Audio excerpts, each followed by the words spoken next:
Welcome to Disrespectfully Agree with Oatman and LJ. I am LJ. Across from me is Oatman. O to the A to the T. What's up, everybody?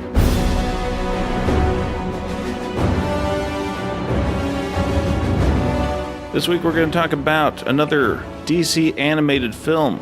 The film is Batman Bad Blood. It came out in 2016, written by J.M. DeMatteis, who has been in the comic book industry for a long time. It stars Jason O'Mara as Batman, Yvonne Strahovski as Batwoman / Catherine Kane, Stuart Allen as Robin / Damian Wayne, and Marina Baccarin as Talia al Ghul. And interestingly, Ernie Hudson as Lucius Fox. And I didn't realize it at the time. I suspected, I guess, as I was watching it. But I was like, is this a sequel, sort of, to a previous animated film? And I think it is, given the casting.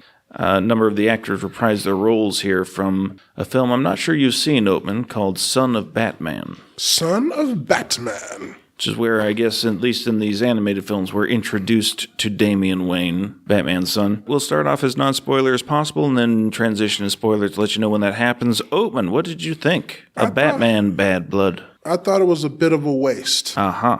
I thought it had really, really great potential. I really, really liked the setup. It has the feel of a really great shell that doesn't get filled with anything interesting. And I just wish they could have went out and just got somebody who could write a solid story. It almost feels like they had the setup, but then didn't do anything with it that was interesting. You know, I'm real tired of the Manchurian Candidate storyline because it just had no surprises for me. Yeah, it's interesting that you didn't like this because the plot and especially the final set piece is identical to Incredibles 2.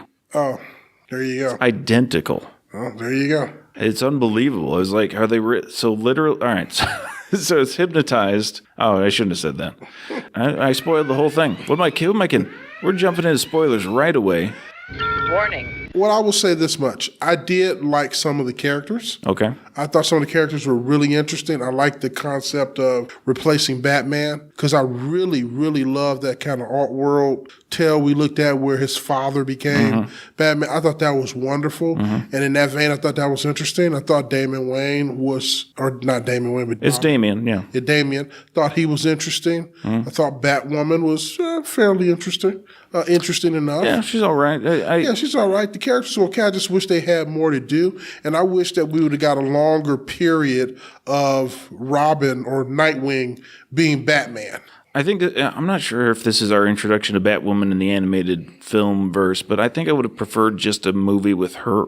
I found him replacing Batman more interesting. I would have liked just a movie if I had to just pick one of, because what I wanted to see was, to me, what made the other one so great was we got to see a different Batman. Sure. Like, what if Batman was different? And I would have loved to have seen in this one the differences between Nightwing playing Batman and Batman being Batman. Well, yeah, they do set up and would have been interesting to explore much more, and it's been explored in other arenas in the Batman, media empire. But this is Dick Grayson. Dick Grayson. Yeah. He left, and they had a bit of a falling out, and he does not want this. He does not want to be Batman. He's forced to be. Yeah.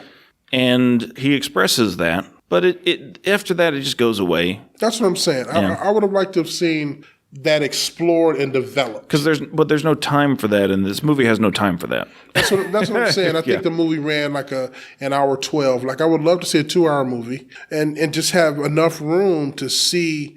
I would love the idea that as Batman, he learns some lessons of what it's like when you become number one. Like, you've kind of been number two. Now you're number one. You're the guy. What does that feel like? What happens? What are the mistakes that you make? And he really goes on no kind of journey or process within that. Right. I would have liked to see a little more of that. The Nightwing, he was just a throw-in. I don't know what that was about. I could have, Yeah. This struck me as, hey, we've been doing this in the comics for a while now. We're getting all these different Bat characters together, and that's kind of where we're going. So let's do that in a movie. Yeah, it had that feeling. And I tell you what, I really liked the, I guess you would call him a clone of Damian. That was There's something interesting about that. Oh, that was interesting. That was an interesting character. I think he called himself Heretic or something. Yeah. Heretic was interesting. I even liked that conversation where he's talking to Batman in the very beginning. I thought, oh, that was great. And then he kind of goes away. He kind of takes the back seat to the woman character. What's her name? Talia al Ghul. Yeah, she's boring to me. Boring as all get out. She is. That's the biggest sin of this movie to me is what they did with her character, which is very, very dull. Which is they've just turned her into a cardboard villain. Yeah, she's a mustache twirler in this. And it was really, because Talia al Ghul has always been, usually she's interesting to me. I've liked her in previous incarnations, in the animated series, and even in Son of Batman, which she's not in a ton, but she's more interesting even in that. There's no mystery to her. No. And she contradicts, her characterization, this contradicts everything I've ever known about her in the first place. Yeah, like the thing that bothers me was the stuff with her son, where she basically says, "Oh, just kill him, we'll make another one." That drove me insane. That's a bad. That is not her.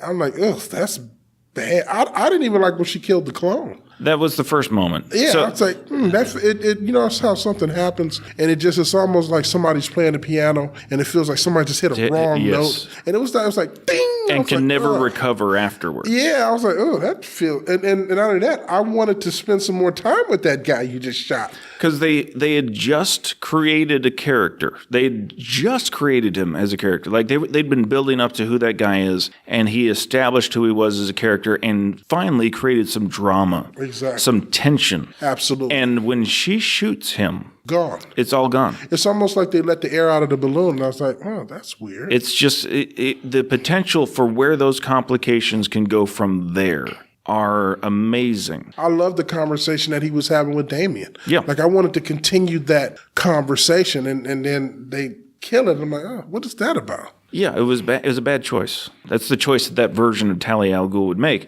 But that version of Talia al Ghul is garbage. Oh, yeah, it's garbage. Had she been a more complicated character, she'd have to solve this problem some other way. Well, the question for me is, what does she love? Unclear. If she doesn't love her son, what do you love then? It's unclear. I think the idea is Batman, but even that doesn't make a ton of sense. Go do me a favor, because I missed this. I know I missed something. Explain the ending to me when she's in the ship. Whether or not she's dead?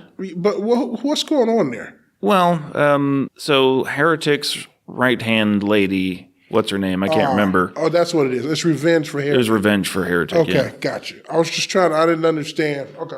And then the ship explodes, and she's fine, I'm sure. Indeed. It's one of those typical, endings where the villain, we don't see the villain actually die, but there's an explosion, so we're to assume. But no, of course, you can never assume that. And just a word, I don't want to put out the idea that it's a bad movie. It's not bad. No. It's just empty. It's empty. That's the best way I can describe it. It's just empty. There are some nice scenes in it. I love some of the animation. I love some of the early fight scenes were really well done. Really well done. I love the fact that they do the camera thing that starts at his boots and then comes up and spins around him.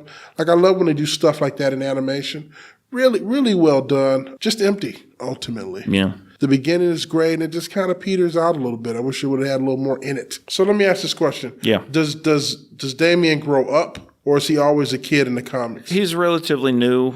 I think they invented him maybe, time doesn't, I can no longer keep track of time, but I'd say he's within the last 10 years. Oh, so he's real new. Yeah. Okay, got you. Is Heretic in the books? That one I don't know. Okay. But anyway, yeah, the last act of this especially is just right out of the typical action movie cliche factory. Every single beat you expect. Exactly.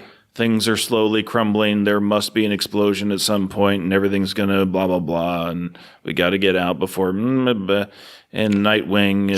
So Batgirl is not Batwoman grown up. No, they're separate people. Because at the end of this, I said, why is Batgirl here if we have Batwoman? So yeah, there's that final shot of Batgirl in this movie for whatever reason. I don't know. Okay, it's not great. It's like, hey, let's do a show. Let's do an animated thing. It'll just be fun. And I guess Batmailman.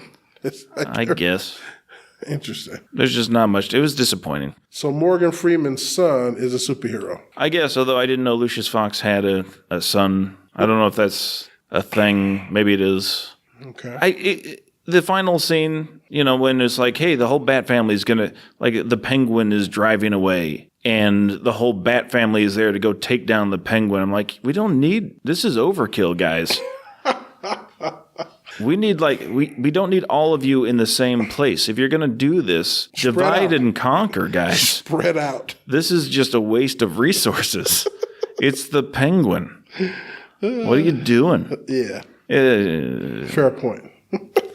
It's just a silly, fun thing, I guess. But yeah, so the Incredibles 2 thing, that's what I was saying. It's just like the Incredibles 2. And it's straight up, Bruce Wayne is now hypnotized. He's working for the bad guys. And they get all of the world leaders into this vehicle that's going to now, this time, float. And of course, things go bad, and it turns around and heads back towards the city, and they got to stop it. It's just both these things were made at the same time. I'm not saying anybody copied anybody, but it is strikingly similar.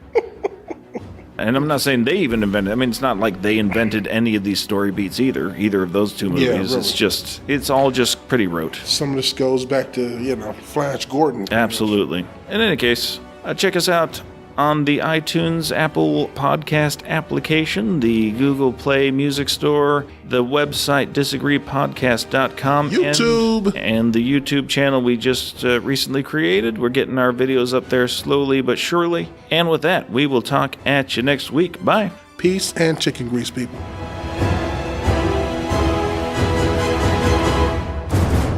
Did you get I sent you that YouTube video of Superman impersonating Batman. I talked about it a while ago. Did you watch that thing? I didn't. Son of a bitch.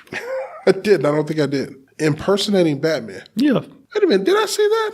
I don't know. I sent it like a week or two ago. I may have seen it. I don't remember. Refresh my memory. They go see, it's him and Robin. They go see Gordon, and Robin's just like, Gordon's like, hey, recognize this guy? And Superman's like, of course. And Robin is in the back, and he kind of whispers, Bane. So only Superman could hear it. And he's like, that's Bane. You didn't see this, huh? And he's wearing a Batman outfit? Yeah. No, I didn't see that. Sounds good. You never look at my texts. I do. I just missed that one. Why was he impersonating Batman? Batman had been, it was another like Manchurian Candidate thing in a way. He'd been infected with nanites and was being controlled. But they didn't know where he was. Gotcha. But Batman was still needed, so Superman took over. It's what I talked about when we were doing how does that work exactly when Superman is in this? With all of his powers, he's not allowed to use them. He can't. He can, but just not when people are looking.